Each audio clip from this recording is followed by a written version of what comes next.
Âgé de 55 ans, Yacine Ndiaye Koné n'a jamais voulu faire de son handicap un frein à ses ambitions. Ses difficultés de motricité ne l'ont pas empêché de faire des études supérieures, d'entreprendre une formation professionnelle et de créer son entreprise.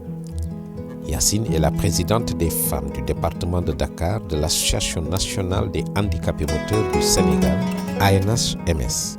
Avant la pandémie de la Covid-19, elle avait des revenus réguliers qui lui permettaient de satisfaire ses obligations sociales et professionnelles. Ses ressources financières provenaient de ses activités économiques réalisées au sein du groupement d'intérêt économique Handi Eco, dont elle est l'initiatrice et la présidente. Le GIE Handi Eco, qui regroupe plusieurs métiers de l'artisanat, offre à ses membres de nombreuses opportunités d'affaires à travers leur participation aux rencontres commerciales nationales et internationales. L'apparition de la Covid-19 a complètement bloqué les activités du GIE et, en particulier, celle de Yacine. Plus grave encore, la pandémie est intervenue au moment où Yacine avait investi une grande partie de son chiffre d'affaires pour préparer sa participation à des foires commerciales.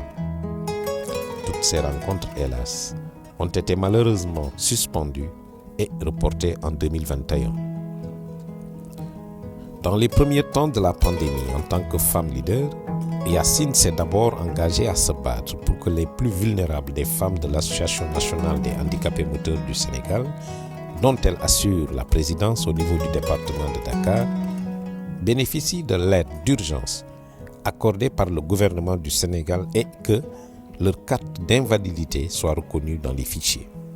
Ensuite, Yacine décida de réduire les dépenses du ménage, de négocier le report du paiement d'un crédit obtenu auprès du Programme d'appui au développement économique et social du Sénégal, PADES, et de suspendre sa participation à une tontine.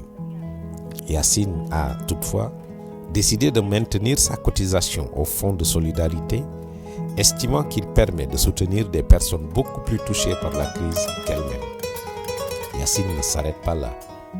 Très férue des réseaux sociaux, elle prend la décision de se lancer dans le e-commerce pour écouler le stock de marchandises constituées pour les rencontres commerciales.